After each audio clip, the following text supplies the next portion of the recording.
মাঝি ভাই নৌকা চালায় আর দুরুদ পড়ে গুনগুনায়া।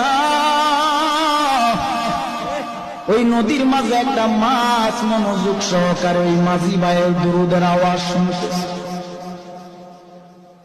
হঠাৎ এক জেলে এসে ওই মাছটাকে মেরে নিয়ে গেল।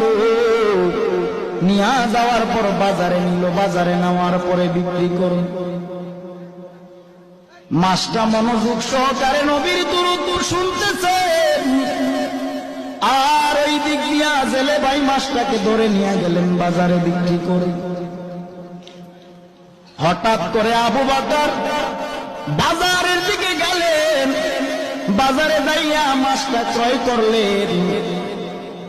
নবীজিকে রাহমাতুল লিল আলামিনকে দাওয়াত করেছে আবু বকরের বাড়িতে নবী খেতে আসবে। সুবহানাল্লাহ। আবু বকরের বাড়িতে নবী খেতে আসবেন।